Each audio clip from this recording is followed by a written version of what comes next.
Hello everybody and welcome back to Spellweaver. There is one thing I have to say right now immediately before I forget, because this is probably the only major change that happened since the last week.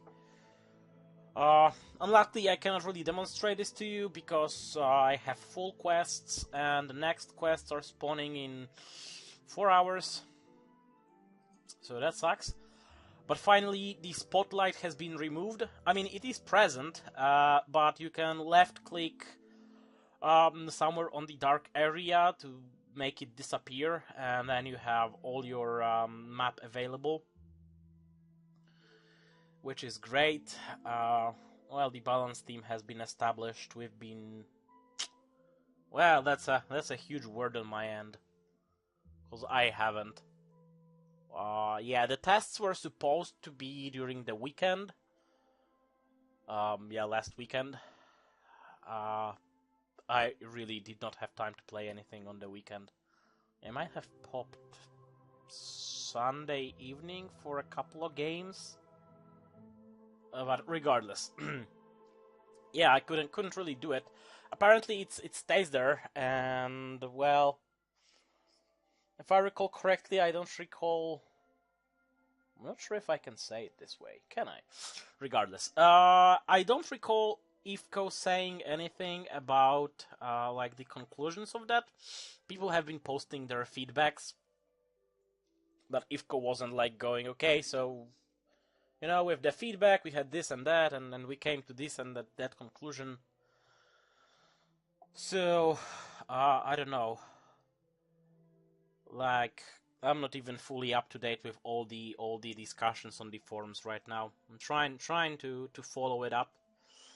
Yeah, it's easy since nothing is happening. If Spellweaver was ever dead, then it's definitely dead right now.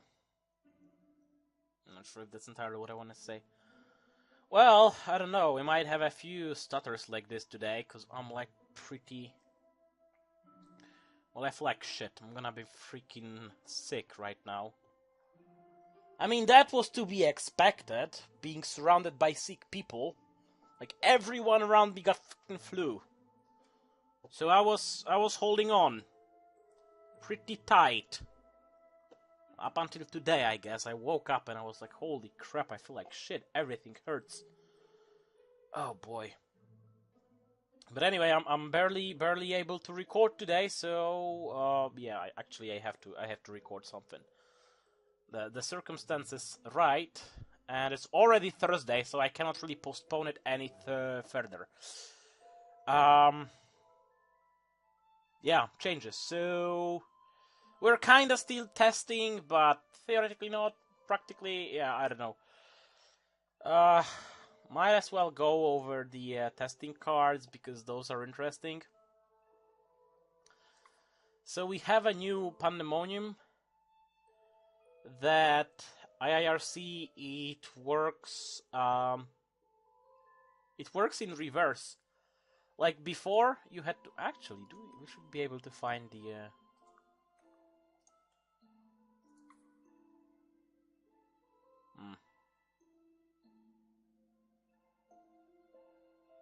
Well, the picture seems the same. I'm not sure how much was changed. So, before, on Pandemonium, if I recall correctly... Wait, so it did not get changed? So the idea was that you have to sacrifice a level, and then you get 2 levels of a chosen aspect. And one major complaint that people had about it is that, unlike Trigon, for example, which is, yeah, OP, the biggest problem of the game, etc., etc., Pandemonium cannot be played on the first turn. So instead, it was supposed to... Not this one. So instead, it was supposed to go into first gain 2 levels, then sacrifice a level, which would allow Pandemonium to be played on the first turn. But I don't know, it appears like it wasn't changed yet. Or the pictographic description of that ability wasn't changed. Well, Definitely what was changed was the cost of this card to make it viable outside of mono corruption. Now it requires only 1 corruption level and 2 generic levels, so you can do something about it. But that's not the most important card. I think the core of the testing this session was supposed to focus on Dark Portal, which got 2 alternative versions. Either the Dark Portal 2, which makes it legendary and has the only change compared to the original Dark Portal, or the other version that doesn't make it legendary but makes the portal reduce the cost only by 1. Cost of the demons only by 1. So you can stack multiple portals. You can like have all the benefits of multiple portals, like playing multiple cards. You have all the drawbacks of multiple portals, like losing a lot of energy, but you don't have, cards like Harbinger going ultimately way too cheap. I presume Harbinger won't show up here because I don't think I have any copies. Wait, I can... Oh, that's better. Because I don't remember how much is the default cost of Harbinger. Yeah, it's 3. So basically with 2 portals you could have gotten Harbingers for 1 mana. I just had to make sure. Huh, so portals 2 and 3 disappear when I press crafting. That's interesting. Now, the issue with Portal 2, which I kind of get, like, the whole idea was to make the cost reduction less obnoxious, because, Harbingers for 1, that was not good. But the idea with making Portal legendary, the problem was that if Portal gets targeted by Hunt, or if you have too much energy on the Portal and are losing too much health, then you can just play a new Portal and it will wipe the old Portal, wipe all the negative self-triggering effects, wipe the health removal. Right now you have to use Harbinger, the Herald of Despair for that. With Legendary Portal, you can skip like running Heralds in your deck and be safe, because you don't really run that much of a risk of running out of health if you can just play another whatever it is called, another portal. So in that aspect, yeah, I'm personally also in favor of Dark Portal 3, although I don't really know how it turns out. People who've been testing it have been saying different things about it. I have only 3 Flesh Sculptors, that sucks. I have been saying various things. Some people say that it's good, some people say that it's bad, some people say that it doesn't really matter that much that it's legendary. Whatever. Like, I don't really play demons, I don't really know. That's totally not the point. Well, I think there was also something else that got changed. Pandemonium, Portal.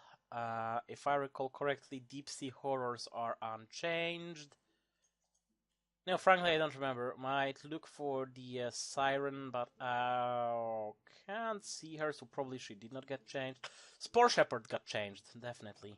Not Spore Shepherd, but the Rage thing, whatever it was called. Pretty sure. Merchant of Souls. It gains 1 for each creature you control that died this turn. Play non-spirit creature with level 2 or less from your graveyard using Merchant of Souls to have energy to pay the card's mana cost. Don't remember what was the first Merchant of Souls. I think it was lesser on the stats, but the ability remains the same. 3, 2, 3 speed. 3, 4, 3 speed. So the speed remains the same, but it gets 2 more health. I guess that was one of the issues that people brought up, that it just got instantly wiped from the surface of the planet because it's too weak. Enters the field, 1 energy for each creature you control that died this turn. 1 for each creature you control that died this turn. Oh, and exhaust on the ability. From your graveyard using Merchant to pay the mana cost. Play a non-spirit using mana cost. Yep. So that's the changes to Merchant. Spore Shepherd, not changed if I recall correctly. Catacomb Keeper and Cold-Hearted Paladin definitely not changed. So basically those are the cards that we're kind of trying to test right now.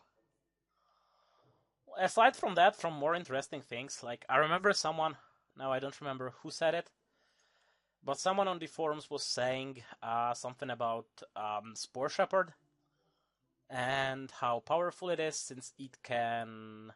Where are you? There it is.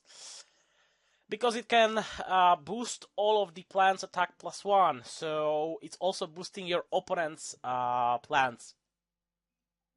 And somewhere out there was a further discussion that, again, that's a card to be targeted by Hunt, because it triggers every turn, and these are like the prime cards to target with Hunt. You want something that gives you free souls regardless of whatever your opponent is trying or not trying to do with it. But then again, someone else replied that it shouldn't be that much of a problem because nature has the most spell removal in the game, so you could easily tech against the Hunt or Spore Shepherd. And like thinking about it, I kind of went there and made a deck for it. Which, again, I cannot really test because I don't have Spore Shepherds, nor Kainu, which I've chosen as a hero for the deck. And I'm pretty sure the idea is roughly okay, although it's definitely unpolished, and some changes should be made to it. Although, yeah, I cannot test it, so I don't really know what changes I want to make to it. But to get a quick rundown of this deck, so I opted for Kainu, because he strikes a nice balance of cost, mana cost, or like requirements, cost, and recharge on his ability out of all three nature heroes. And also his ability is vaguely the most versatile. Like, you know, kinda every creature that you play this turn is swift, is kinda useful, but waiting 4 turns for it is really problematic to execute it in the right moment.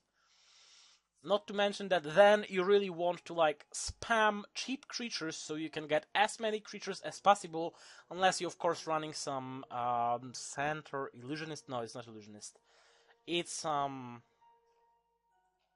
mage. I don't recall the name. That can reduce the cost of everything you play or whatever. How do I edit crafting and nature creatures? Summoner Druid. Yeah, he reduces the cost of tricky play. So that could be helpful.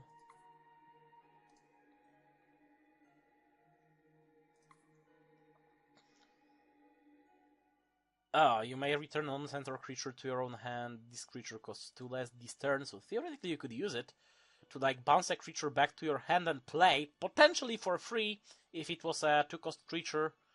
And then it will gain the benefits of the Niva's basic ability, etc., etc.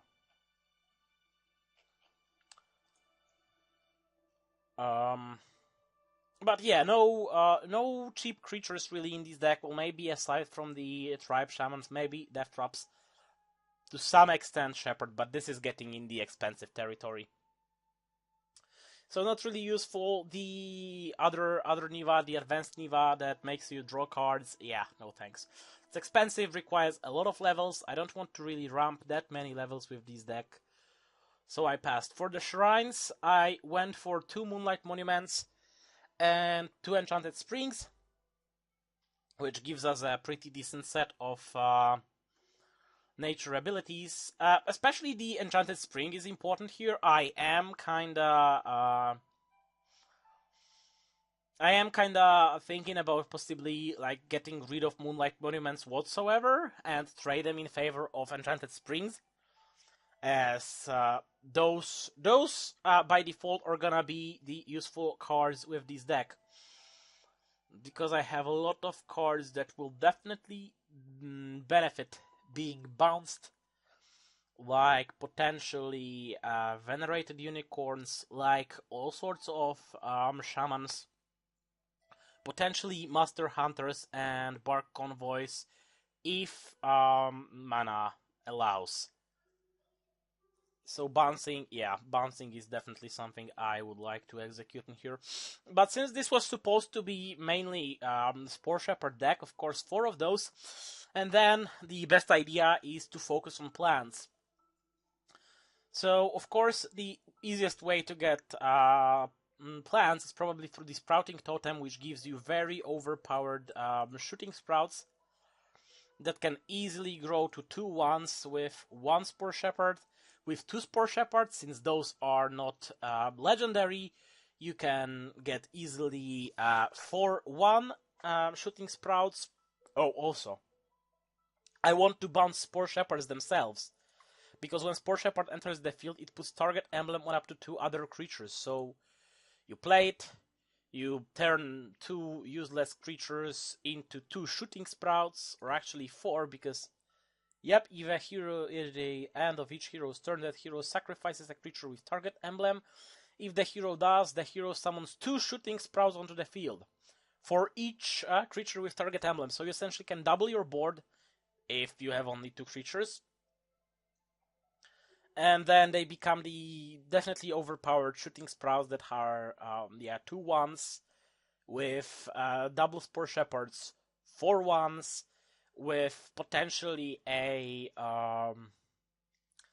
Might Emblem 2/3s, or with Might Emblem and Spore Shepherd, that's something insane like 4/3. Yeah, pretty OP.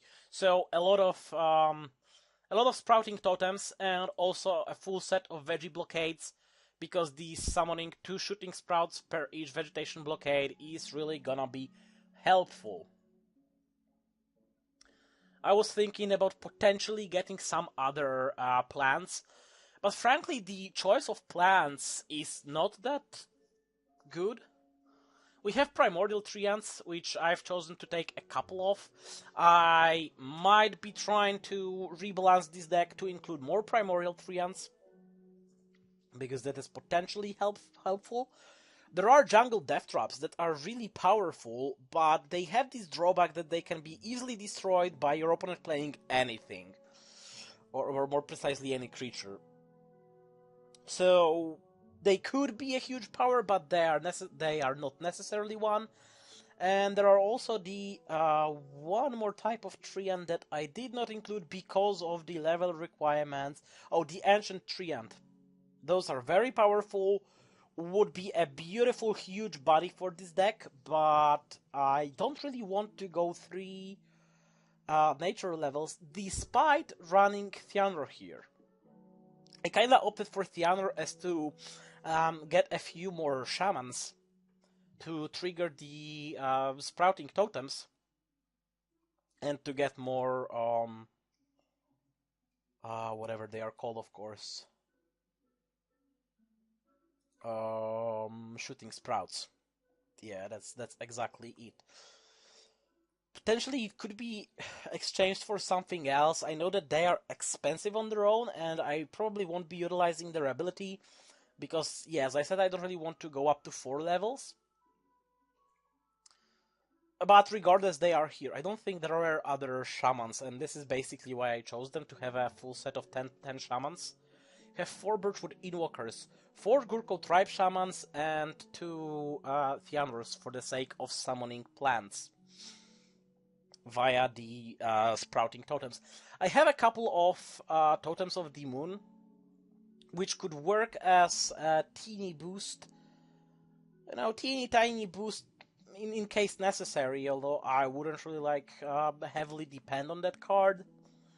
This is something like more of a, chance use. If by any chance getting +1/+1 on any creature, or +2/+1 on a sprout would be significantly game-changing to me, I might go for it, but they are not core cards. They are serving as kind of a filler. This is like one problem I realized with the Monospook Zombies, that I play with this deck, it's fun, but I'm way too often at the point where I'm like, okay, I ran out of shrines. Even though I have 18 shrines, I shouldn't really run out of them. But whatever. I ran out of shrines, and I'm sitting there, and I'm like, okay, so what do I do now? I should DO something. But all of these cards that I have in hand, I may need them. I'm not gonna discard these Noxious Fumes, because that might be useful in the next turn if he plays something that I need to get rid of. I'm not gonna discard this Zombie Legionnaire, or Divine Offer, they are not getting discarded. But I'm not gonna get rid of this Zombie Legionnaire because I wanna play it right now because it's cheap and it's a core of my army. I don't want to get rid of this Flesh Sculptor because they are really important because they spawn me more zombies. I don't want to get rid of this Infected Survivor because I can play him right now, I can sacrifice him and get 2 zombies out of him because I have Flesh Sculptor in play. So I will get 1 from the Flesh Sculptor and 1 from Dying Infected Survivor. So on and so forth. Like, the only cards that I really end up Divine Offering in this deck are either Duke's Harsford or Duke Harsfords, I presume. Yeah, I don't think I should put the plural at Duke. Unless I want to say that the only card I Divine Offer are Dukes, or potentially Hands. Although, Hands are, again, I'm like, they are cheap, they are helpful. Oh, sorry. I really want to get those Hands. Because Hands allow me versatility. I can bring the Flesh Sculptors into play, because if my opponent is running 2 speeds, then with 1 Hands, I'm slowing everything down and my Flesh Sculptors are safe. I can turn the Rotting Remains into very powerful asset where I decide what they attack, and they cannot be changed in any way that is inconvenient for me, which allows me to potentially either A, keep the Rotting Remains for longer. You know, for example, I instead of losing them immediately fighting something with 2 attack, I direct them at something with 1 attack, so the next turn I can play second Flesh Sculptor and then get rid of the Remains. Yeah, the Remains are really helpful for that because they are easily dying, and with a plenty of Flesh Sculptors on the board, they are easily transformed into more into more Zombie Legionnaires. I don't want to get rid of Undead Necromancers because they provide me Deadly, which, you know, on deck that consists almost entirely of zombies, it is really powerful.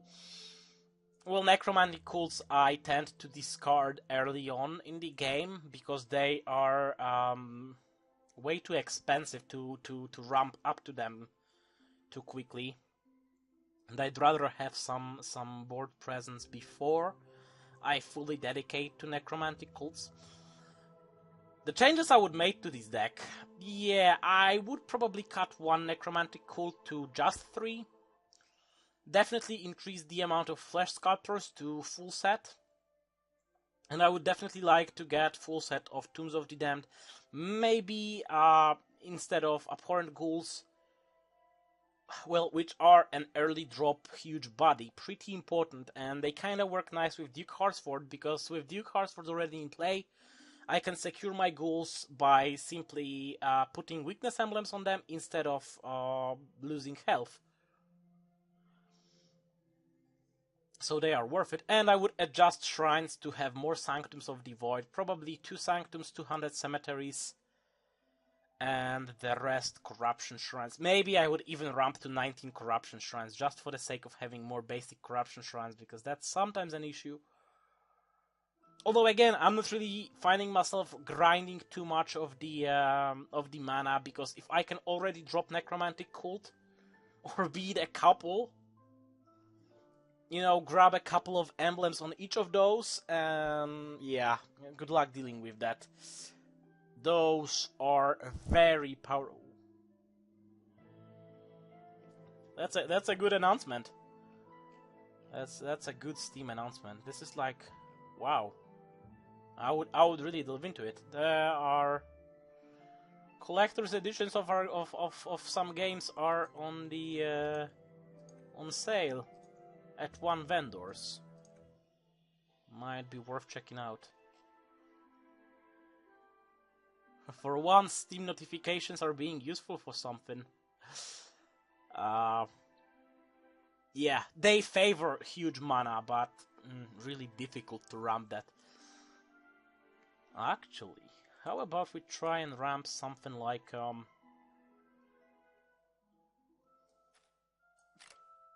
Coronis with 4 surges.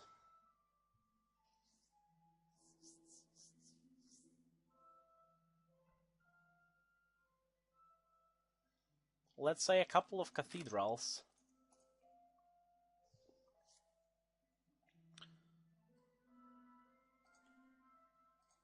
Let's say a couple of sanctums. Cannot really go a couple, but that's fine. Let's get back to this color. Really want to carefully look through shit and the requirements of said shit.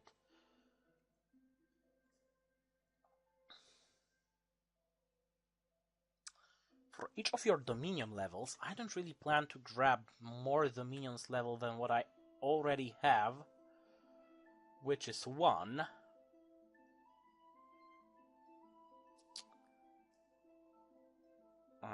What am I? Oh yeah, I know what am I also looking for here.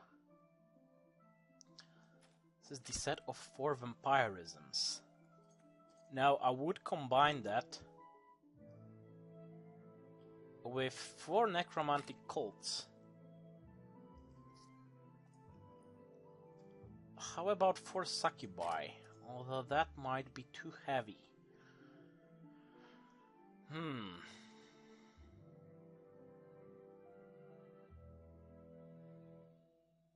Nice. Let's make a control out of it. Let's go with Blood Witch Harpy. Yeah, I guess I'm kinda aiming at sort of CD control or DC control. I guess I should call it DC because that's a Dominion hero. That would fit better with my naming scheme. Now, Consume Spirits are really tempting here. So are Noxious Fumes, but so are Assassinates. And I don't think I really want to run 6... well... no, probably not.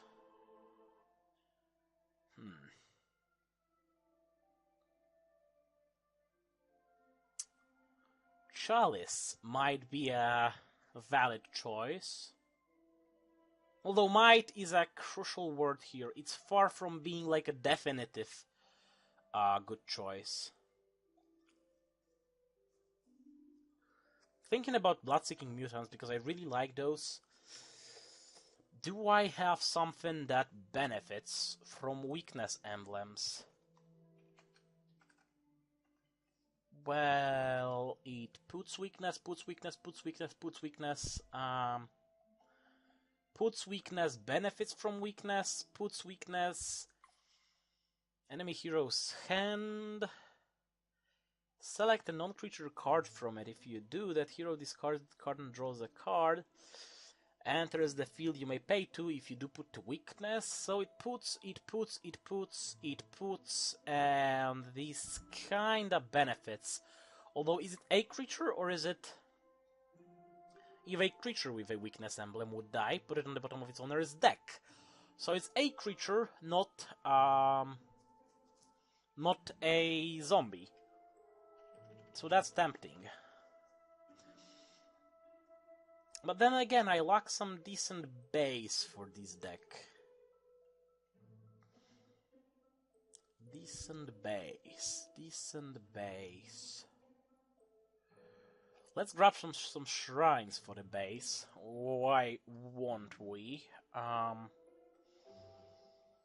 So how about a full set of 10 of those? And shall we top up with 5 of the... oh god. 5 of the Dominion shrines. That should net us a solid 18 shrines. This is the number I'm aiming for.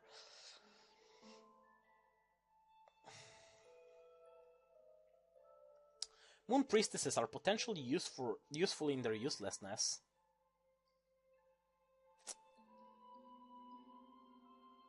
But I kinda want to aim at stuff that is at least 2 levels.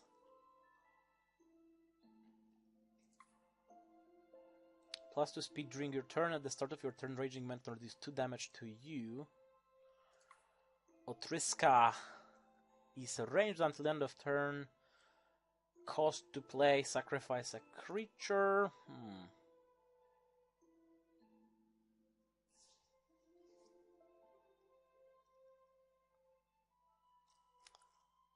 Well, those are expensive, but they are expensive in a way that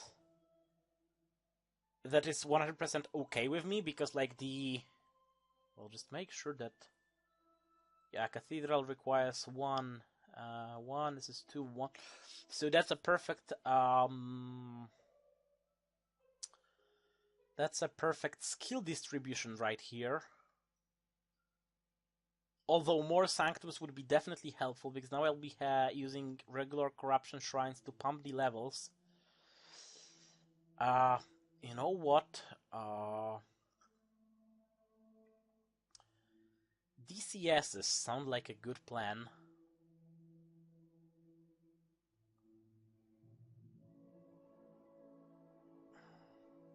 Well, I could potentially run like Flesh Sculptors and hope for the shit to die and turn into more of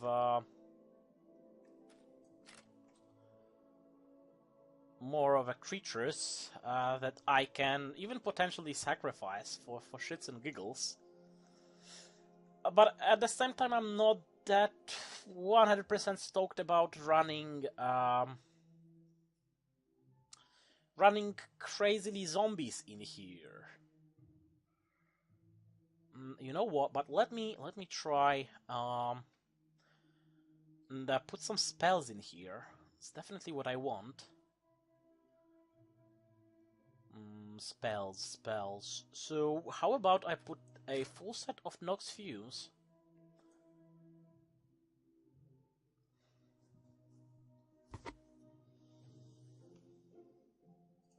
No, let's put 3 Noxious Fumes. Let's put a couple of Consume Spirits. And can I fit 3 Assassinates in here? Seems legit. Now I want to top it up with Blood-Seeking Mutants, if I can find them.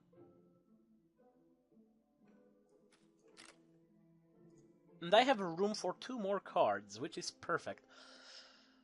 You know, potentially running something crazy like hunts, devious plots, zombies.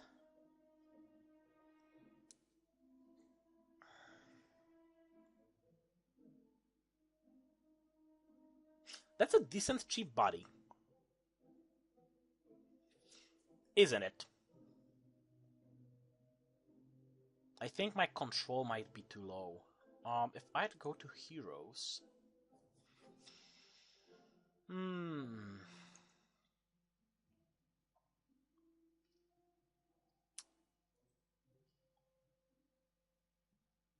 Well, Enoch has its ups, definitely.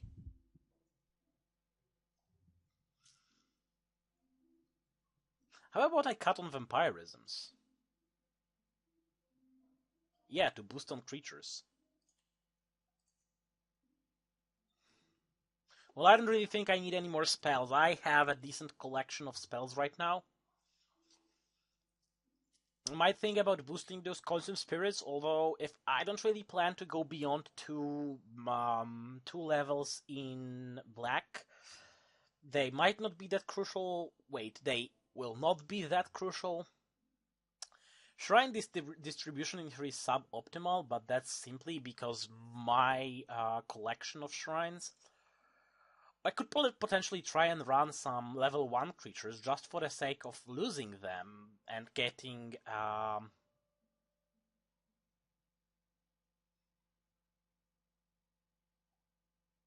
wow. Yeah, wow. You know what? That's exactly what I need to do. Because that will be like self-perpetuating boost to necromantic cults.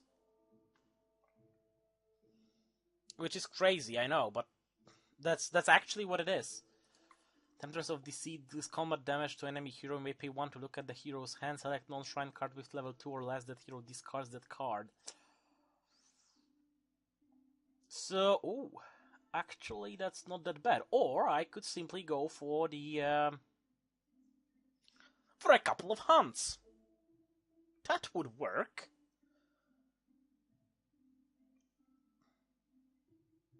Yeah. Wow. That's definitely something to think about. But that's a different type of deck than what I'm trying to build right now. Now I'm thinking Thessian Mercenaries just for the cheap drops. And if I can get them to be the vampiric and stuff, they could be pretty useful. Yeah, but let's try and build something different out of it. Well, neither of those can outright sacrifice. So Enoch would be way better here.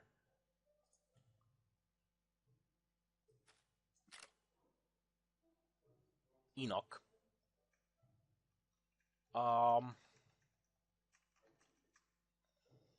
Do we really want sanctums? Say a couple of sanctums. Let's say a couple of haunted cemeteries. Yeah, this is a draft of a deck. I'm gonna go crazy about putting cards that could work in here. I'm just gonna put cards. I mean, I'm not gonna go crazy about putting cards that I have in here. I just want to put cards. Cards that will work, cards that will benefit. Cards that are exactly what I'd like to see out of this deck. Where are my harpies? That's perfect. Tombs.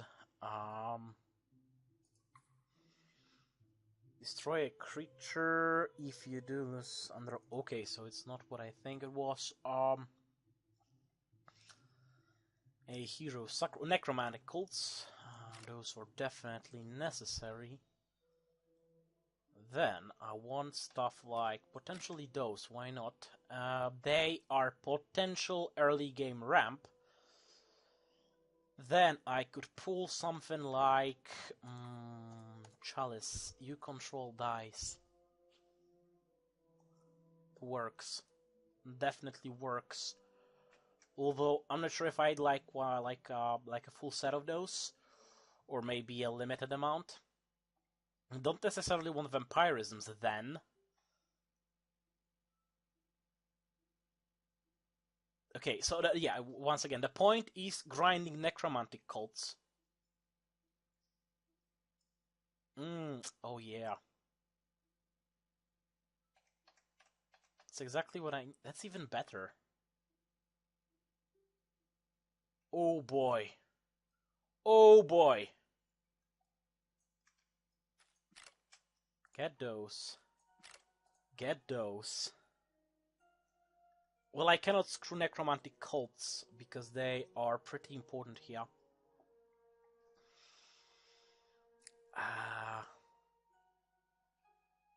How about I push towards VATs? Cards, again, let's say something about 5 of those. Let's say 6 of those. 9 of... where are they? 9 of those. What do you mean 19? 9 plus 6. Yeah, it is. Is it really? Wow. Something went wrong. Oh, regardless. Yeah, but I'm pretty sure I also had like... whatever.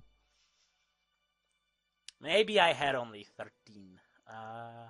Yeah, maybe I had only 3 skill shrines, not 4.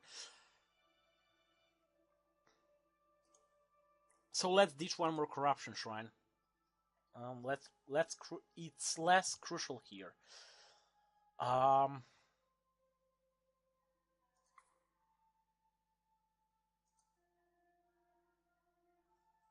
that's beautiful.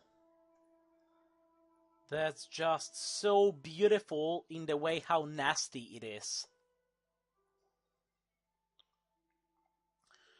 Know what I want? I want DCSs in this one. And that calls for like a top up 2 more cards. Not necessarily want Words of Power. Ideally, I would something else that could spawn me more creatures. Shrieking Banshee. Or, I know what I could just smack in here. Where are the chalices? Let me just smack a couple of chalices. And that's a deck.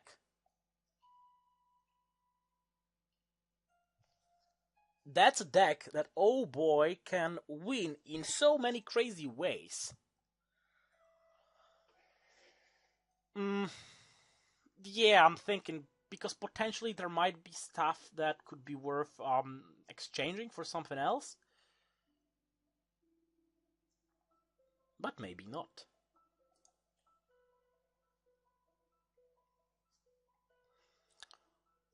So this is like Corruption Dominion, Self-Stack Boost, that's what I'm gonna call it. And this I will rename. DC. I should definitely get some sort of an AC deck to balance those DC decks. Well, alternative joke here could be that I could use some Marvel decks. That's up to you. Like, if you don't get either of those, then I can't really help you.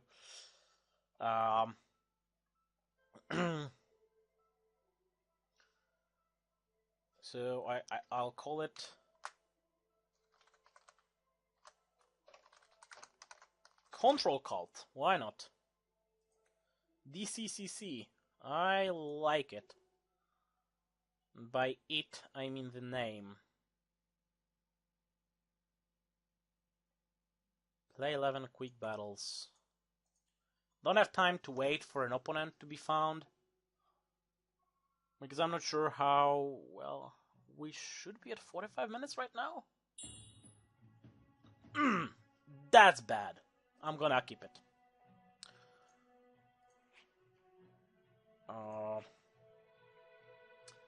How about I get rid of one of you for the time being? That doesn't really matter. That is bad. That is bad. Oh, that's not that bad.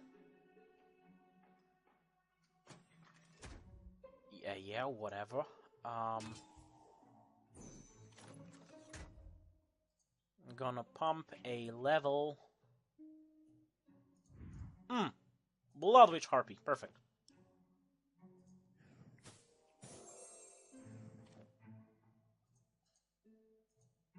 Well, that's a little problematic. Because he's not a level 1 creature. And I don't have any outright obvious way of getting rid of him.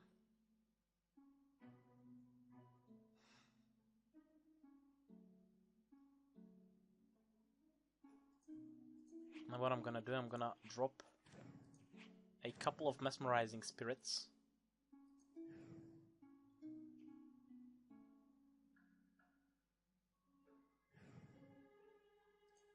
That's good.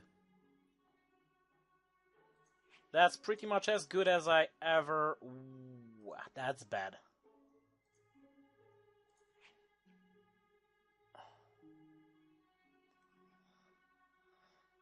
Now, with that, I could suck one of the mesmerizing spirits to push like the phase damage and get the Livebound flying 2/2 Soul Raven. Although she might be running Pacifies, so I don't want it. Now this is, I don't have like the hardcore removal. That's a little bit of a problem. I want to DO that. Vampiric Touch. Oh, sorry, but I want this too much. Know why? Because this one allows me to manipulate my opponent basically any way I want. Like, for example, reducing this shit. I'm gonna drop the Bedeviled Fiend. Yeah, I'm gonna drop it. That is bad. This is very bad. I'm gonna suck that thing. That's better. And I go +1 corruption level. I'm gonna play Necromantic Cult, and I'm gonna use the Soul Prison. I'm gonna boost my Necromantic Cult, and that's bloody brilliant. That is bloody brilliant. I'm gonna play Fessian Mercenary, and I'm gonna wait a turn.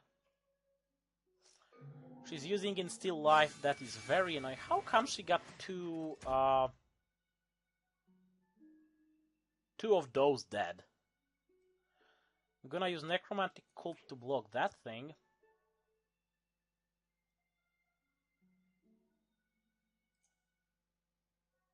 I'm gonna use Spark of Initiative. And I'm gonna use... yeah, Bedeviled Fiend there. I don't care, I can lose him. Yes. Check. None. Well, I guess I can play them all.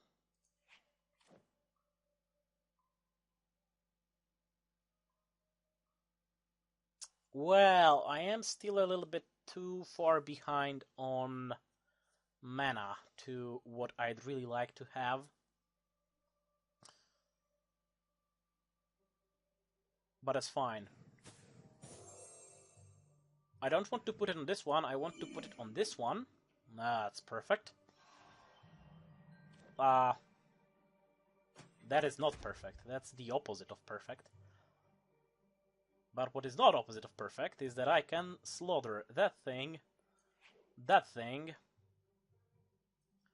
and that thing, without losing any creatures.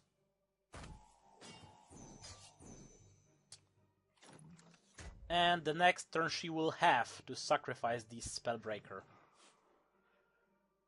Nice.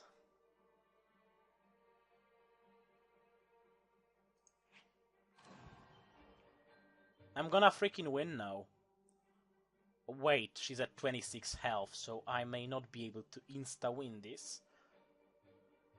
She has no cards, so yeah, as I thought, she got a pacifier. Well, let's make some maths. This is 11. This is 11 plus 9, so this is already 20 plus 3. This is 23 damage in one turn. I call it nice. Well, she may block it. I guess I've forgotten about that, but it's whatever.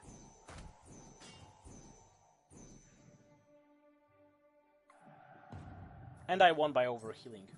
Cool. I'm satisfied with it. Anyway, I got to go. That will be it for today. I hope you enjoyed. If you did, like, subscribe, share. Remember to comment, and I'll see you next week. Take care.